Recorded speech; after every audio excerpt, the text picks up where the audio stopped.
Good morning. This is Rick Marr, the Resourceful Human, and welcome back to our video here. And today we have a great question that we're going to talk about as it relates to those that do not get the vaccination and an employer that wants to terminate that employee. So if you like what you hear in this video, we ask that you hit the subscribe button, hit the like button, and also if you really like it, hit the little alarm bell because that'll alert you anytime we create new content. So let's jump right into it. So as you know on this channel, our goal is to bring entrepreneurs information that we've learned running a national human resources practice, right? And sometimes that includes products and services that we sell, and other times it includes things we've learned about running the business, like operations and sales marketing and sales automation and all those kinds of good things. But also, we get to hear a lot of different questions that I think everyone in this community would love to hear about because it's something that's important right now. And that's the what happens to employees who refuse to get vaccinated? What does a company do if they lay them off? And is the company obligated to pay or to accept their unemployment claim? So I think that this is going to happen all over the country. It's going to happen more and more. So let's dive right into this question. So I put it up on the screen here. So in this instance, we had a company with 75 employees, which is really below the mandate that the president offered of 100 employees, and they're in Indiana. But at this point, I don't think it really matters what state that they're in. I think a lot of this stuff is going to hold true throughout the country.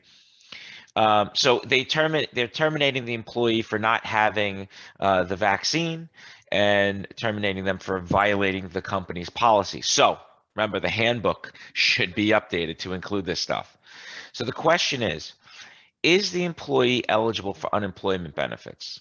And if the company decides to fight the claim, can the employee still get benefits? There's a typo in the question.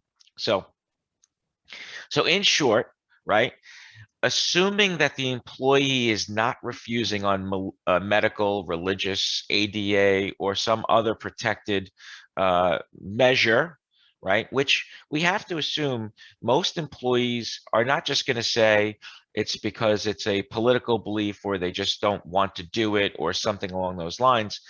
Odds are they're going to offer some sort of protected medical, religious, ADA type of reason for not getting the vaccine. So let's assume for this purpose that the people are not making that claim.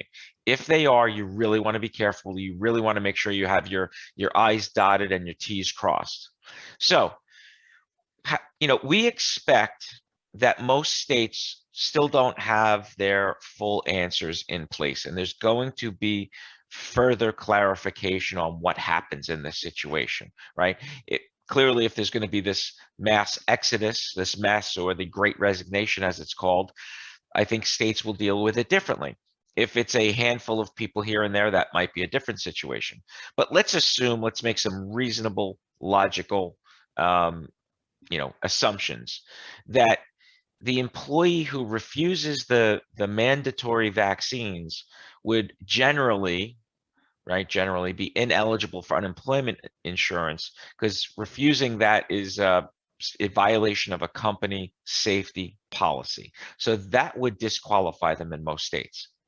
However, what I think is very important is that if you do terminate someone based on the mandate or the vaccine or not having a vaccine, that you as the company have great documentation, right? Documented facts, right?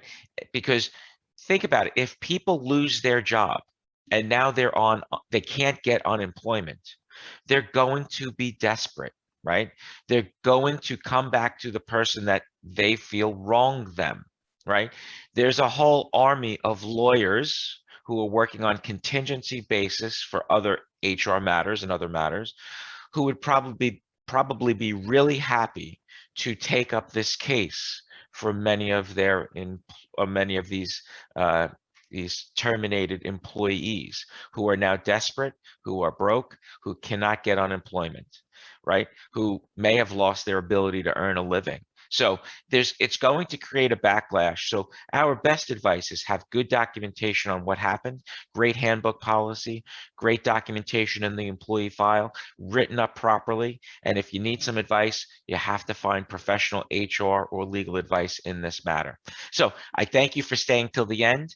Again, if you like this content, please hit that thumbs up button. If you really, really like it, please hit the alarm bell because that'll alert you anytime of our content. So stay human, stay resourceful, have a great day.